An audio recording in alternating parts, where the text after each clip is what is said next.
오늘은 삶은 일시적인 것이다 라는 주제를 가지고 여러분들과 같이 은혜를 나누고자 합니다. 지구상에서의 삶은 일시적인 것이다. 성경에는 안개, 빠르게 달리는 사람, 한 번 내쉬는 숨, 그리고 한 줄기 연기 등 이 땅에서 삶이 짧고 일시적이며 순간적이라는 것을 가르쳐주기 위해 많은 비유가 있다. 성경은 이렇게 말한다. 욥기 8장 9절에 보시면 우리는 어제부터 있었을 뿐만 아니라 우리는 아는 것이 없으며 세상에 있는 날이 그림자와 같으니라. 어떻습니까? 여러분들은 세상에 있는 것이 그림자와 같다는 그런 생각을 지금 하고 계시나요? 아니면 이 세상의 삶이 정말 모든 것이 전부인 줄 알고 열심히 살고 있는 건 아닌가요? 삶을 최대한 활용하기 위해서 우리는 두 가지 사실을 절대 잊어서는 안 된다. 첫째는 영생에 비해 이 땅에서 삶은 지극히 짧다는 것이다. 어떻습니까? 이 세상의 삶은 짧지 않습니까? 둘째는 지구라는 곳은 우리가 임시로 거주하는 장소라는 것이다. 따라서 여기에 그리 오래 머물 것이 아니기 때문에 지나친 애착을 갖지 말고 우리도 하나님처럼 이 세상에서 삶을 바라볼 수 있게 해달라고 기도해야만 할 것입니다. 성경은 반복해서 이 세상에서 삶을 외국에서 잠시 사는 것과 비슷하다고 말하고 있습니다. 이곳은 우리의 영원한 집 또는 최종 목적지가 아니고 잠시 지구를 지나가며 방문하고 있는 것이다. 빌립보서 3장 19절에서 20절 말씀과 시편 119편 19절 말씀과 시편 39편 4절 말씀과 베드로전서 1장 17절 말씀을 참고로 하시면 되겠습니다. 그래서 우리는 이러한 삶이 어떻게 보면 일시적인 것이기 때문에 오늘 이에 대한 주제를 가지고 여러분들과 같이 은혜를 나누면서 여러분들 스스로가 정말 이 삶에 대해서 다시 한번 생각해보는 그런 시간이 되면 좋겠습니다. 1번, 우리의 정체성은 영생에 있고 우리의 모국은 천국이다. 이 사실을 깨닫게 될 때 우리는 이 세상의 모든 것에 대한 소유와 집착을 버릴 수 있다. 하나님은 지금 이곳을 위해 사는 것, 즉 세상이 기준이 되고 세상의 일이 우선순위인 삶의 방식이 얼마나 위험한지에 대해 매우 단호하게 말씀하고 계신다. 하나님은 세상의 가치관과 유혹에 빠지는 것을 영적인 간음이라고 부르신다. 이에 대하여 각자의 소신을 얘기해보며 은혜를 나눠보도록 하자.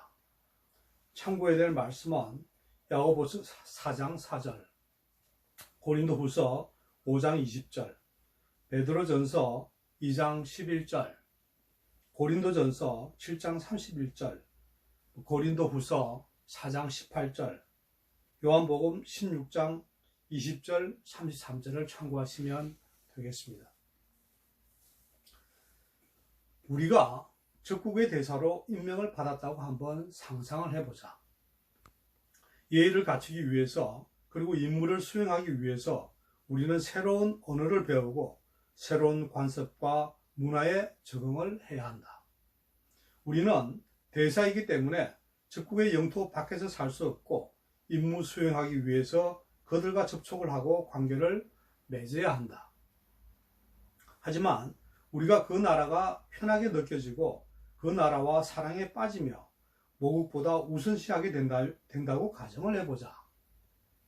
우리의 충성심과 헌신의 대상이 변할 것이며 대사로서의 역할까지 위태로워지고 모국을 대표하기보다 적들과 같이 행동하게 될 것이기 때문에 우리는 배신자가 될 것이다.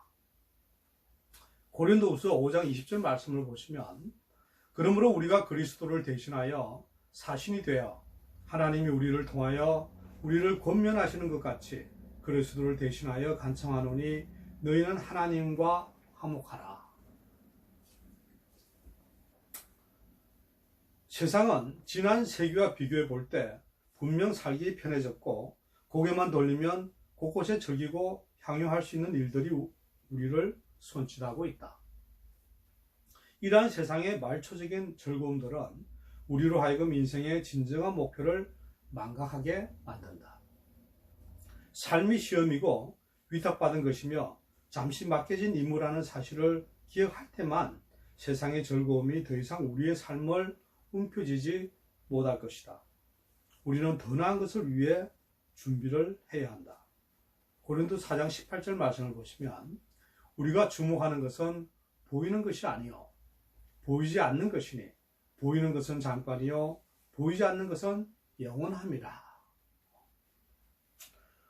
또 요한복음 16장 33절과 20절 말씀을 보시면 이것을 너희에게 이르는 것은 너희로 내 안에서 평안을 누리게 하려 함이라. 세상에서는 너희가 환난을 당하나 담대하라. 내가 세상을 이겼노라. 내가 진실로 진실로 너희에게 이르노니 너희는 곡하고 애통하겠으나 세상은 기뻐하노라. 너희는 근심하겠으나 너희 근심이 도리어 기쁨이 되리라. 따라서 우리는 세상을 너무 사랑하지 않게 하시려고 하나님은 삶에서 상당한 정도의 불만 요소를 갖게 하신다. 이 세상에서 채워질 수 없는 갈망을 느끼게 하신다. 우리가 이곳에서 완벽하게 행복하지 않은 것은 그래서는 안 되기 때문이다. 이것은 우리의 영원한 가정이 아니다. 우리는 훨씬 나은 것을 위해 창조되었다. 물론 이 땅에서도 행복한 순간들이 있겠지만 하나님이 우리를 위해 계획해 놓으신 것들에 비하면 아무것도 아니다. 그러므로 우리들은 이 땅이 모국이 아니고 천국이 모국이라는 것을 생각하시고 모든 행동과 살아가는 방식에 대하여 서로 얘기를 나누면서 은혜를 받는 시간이 되면 좋겠습니다. 어떻습니까?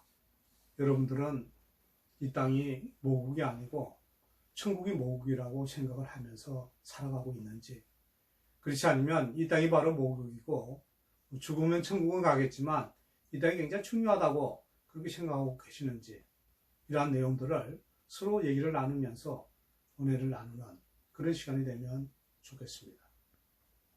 2번, 이 세상에서 삶이 일시적인 것이라는 깨달음은 우리의 가치관을 근본적으로 바꿔놓을 것이다.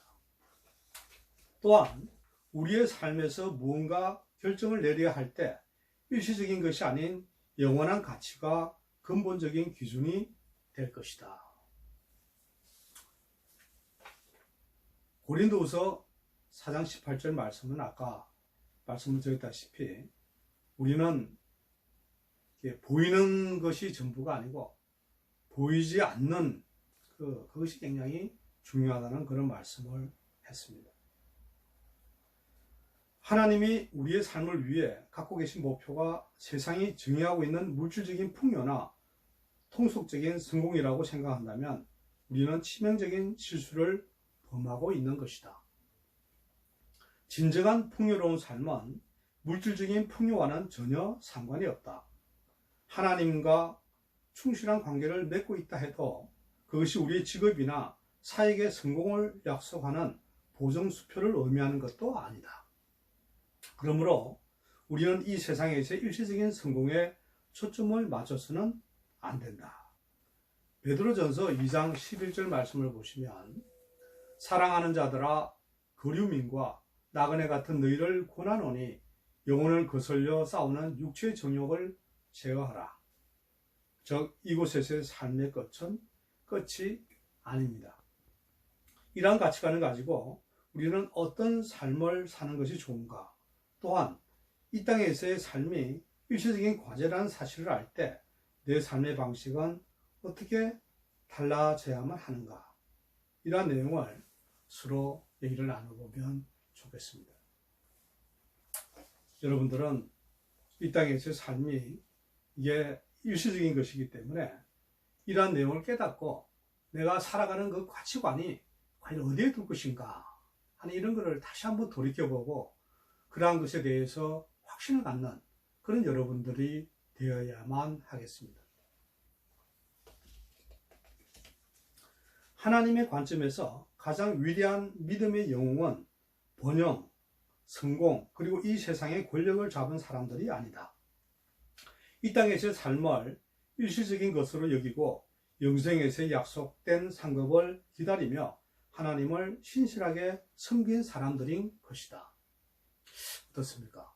여러분들은 하나님을 열심히 섬기는 사람입니까? 아니면 이 땅에서의 만족을 가지고 살아가는 그런 여러분들이십니까? 성경은 하나님의 명예의 전당에 대해서 이렇게 말한다. 이 사람들은 다 믿음을 따라 죽었으며 약속을 받지 못하였으되 그것들을 멀리서 보고 환영하며 또 땅에서는 외국인과 나그네임을 정언하였으니 그들이 이제는 더 나은 본향을 사모하니 곧 하늘에 있는 것이라. 이러므로 하나님이 그들의 하나님이라 일컬음을 받으심을 부끄러워하지 아니하시고 그들을 위하여 한 성을 예비하시느니라. 이 말씀은 히브리서 11장 13절 말씀과 16절 말씀입니다. 이 세상에서 우리가 숨쉬는 시간이 우리 인생 스토리의 완결편이 아니며 스토리의 나머지 부분들은 천국에 가서야 채울 수가 있다. 이 세상에서 이방인으로 살아가려면 믿음이 필요하다. 미국 대통령과 같은 배를 타고 함께 미국으로 돌아온 은퇴한 선교사에 대한 이야기를 한번 살펴보자. 환호하는 군중들, 군악대, 빨간 양탄자, 그리고 언론이 대통령을 뜨겁게 맞이했다. 하지만 그 선교사가 배에서 내릴 때 그를 알아보는 사람은 아무도 없었고 이 때문에 그는 자기 연민과 분노를 느끼며 하나님께 불평을 늘어놓기 시작했다. 그때 하나님은 부드럽게 말씀하셨다. 그렇지만 내 사랑하는 아들아, 너는 아직 집에 온 것이 아니지 않나? 내가 왜 그렇게 일시적인 것을 중요하게 생각하지? 도대체 내가 무슨 생각을 하고 있었던 거지? 난 왜 그렇게 영원하지 않은 것들을 위해 많은 시간과 정신적, 육체적 에너지를 소모하며 안간힘을 썼지? 이와 같은 부르짖음이 우리의 마음에서 울리기 전에는 우리는 천국에 들어갈 수가 없다. 어떻습니까? 사랑하는 성도 여러분. 여러분들은 오늘 이 예절을 보고 정말 이 세상에서 이것을 생각하는 것인지 아니면 천국에서 주님이 맞이하는 것인지 또는 이 세상의 소명을 제대로 다 하고 주님께 영광 돌리며 살다가 하나님이 수고했다고 칭찬받는 그런 여러분들이 되실 건지 이러한 것을 한번 돌이켜보시고 이 세상의 삶이 일시적이라는 그러한 내용을 자꾸 돌이켜보면서 여러분들이 살아온 그 과거가 제대로 살아왔는지 또 아니면 앞으로 남은 이 하나님 오라고 하시는 그날까지 내가 어떻게 살아야 될 것인가 하는 이런 걸 다시 한번 되새겨보는 그런 시간이 되면 좋겠습니다. 죽음이란 우리가 집을 떠나는 것이 아니라 진짜 집으로 가는 것을 의미한다. 이 땅에서의 삶이 일시적인 과제라는 사실을 인지하시고 자신의 가치관을 재정립하시면서 언제나 주님과 동행하며 인생에서 승리하는 삶이 되시기를 주님의 이름으로 축원합니다. 오늘 삶은 일시적인 것이다라는 주제를 가지고 의뢰를 나눠보았습니다만 다시 한번 히브리서 11장 13절 16절 말씀을 다시 한번 보겠습니다. 13절 이 사람들은 다 믿음을 따라 죽었으며 약속을 받지 못하였으되 그것들을 멀리서 보고 환영하며 또 땅에서는 외국인과 나그네임을 정언하였으니 그들이 이제는 더 나은 본향을 사모하니 곧 하늘에 있는 것이라. 이러므로 하나님이 그들의 하나님이라 일컬음을 받으심을 부끄러워하지 아니하시고 그들을 위하여 한 성을 예비하시느니라. 성도 여러분, 오늘 삶은 일시적인 것이다 라는 이런 주제를 가지고 얘기를 한번 나눠봤습니다. 일시적인 이 삶에 대해서 모든 것을 거는 그런 여러분들이 되지 마시고 정말 천국에서 영원히 그리고 다시 한번 돌이켜보시고 이 일시적인 삶이 천국에서 살아가는 그러한데 뭔가 도움이 될 수 있는 이런 일이 없을까? 또 주님이 나에게 준 소명은 무엇일까? 항상 주님만 바라보며 살아가는 것도 중요하지만 그냥 바라보면서 내가 수행해야 될 이런 일들이 무엇인가 하는 이런 것들을 다시 한번 깨우치시고 돌이켜봄으로써 여러분들이 이 세상에서의 삶은 일시적인 것이기 때문에 항상 생각하시고 염두에 두시고 항상 인생을 승리하며 살아가는 여러분들 되시기를 바랍니다.